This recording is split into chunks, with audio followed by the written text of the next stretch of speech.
When you know that you'll be standing in front of an audience to perform or speak, does your heart start to race? Do you feel anxious or frightened?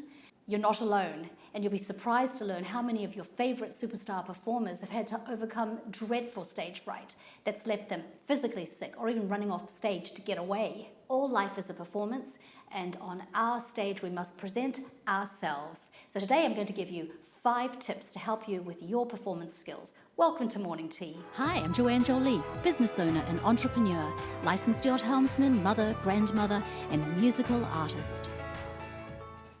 We expect good performances. We expect our financial portfolios to do well for us. When we go to a concert, we expect the performers to have done their job, to pour everything out on the stage and leave us entertained. It is an immutable law in business that words are words, explanations are explanations, promises are promises, but only performance is the reality. So a moderate amount of anxiety is normal. It keeps us on our toes, it keeps our mind buzzing so we're aware and thinking about things. It shows that we care about the audience. We don't want to let them down. From the adventures of Tom Sawyer when Tom was about to give a speech, a ghastly stage fright seized him. His legs quaked under him and he was like to choke. True, he had the manifest sympathy of the house, but he had the house's silence too, which was even worse than its sympathy. Music students learn early on how to override powerful feelings of anxiety and fear at the annual recitals. And these same steps can be applied to any type of performance. Number 1, think properly. Mindset begins with what we believe, how we see ourselves, how we see the world. Our thoughts produce feelings, and how we act on those feelings become our habits. People who excel in life and perform well have good command of their minds, whether it's business, arts, sciences, sports. If anxiety is a hindrance to your performance, then you have to analyze your response to anxiety and get to the root of what is causing that. In some cases, it could be that you're overly concerned about how other people are perceiving you. You want everybody to like you. Well, that's never going to happen. So get a better perspective, and you'll likely find that you're giving it way more weight than it's worth. Change what you're telling yourself, and your feelings will get into line. Number 2, recreate the anxiety. At home, when you're alone, find ways to create a low level of the anxiety. I did this with my music students when I was preparing them for recitals, especially the ones who put their foot down and said, I will never get up on stage and play. I would tell them, get all your stuffed animals, put them there, they are your audience. Those little beady eyes are watching you, and if you have stage fright, that's enough to get you freaked out. Practice looking in the mirror, eye to yourself in the mirror. Take your cell phone and record a performance.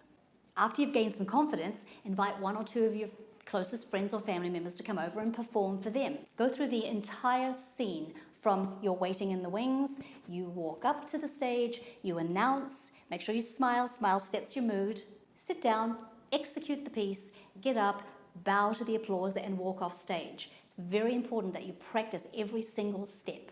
Number 3, you've got to know your stuff. Learn it. Practice, practice, practice. Memorize it. Do mental rehearsals where you lie down, you close your eyes and you run through every note, every line. If you come to a blank, that's probably the moment that you're going to make a mistake when you perform. There are 2 types of practice. You practice for perfection, you practice for performance. Now, practicing for perfection, you're going to stop. You're going to fix that mistake. You're going to get it right. Practicing for performance is very different. You are going to play through mistakes. Next is the escape. All of your rehearsing and practicing takes place in a safe and quiet environment, but the performance adds unknown elements. You're in an unfamiliar situation. There could be distractions and things that throw you off. You could draw a blank. This is where you have a point, what we call a fallback point, to get you back on track. And then you tuck that away in the back of your mind and you get on with focusing on your best and most successful performance. So how should you measure your performance? Since audiences have unpredictable reactions, they can go from adoration to complete dislike. The point is that we are always being judged for everything that we do in life.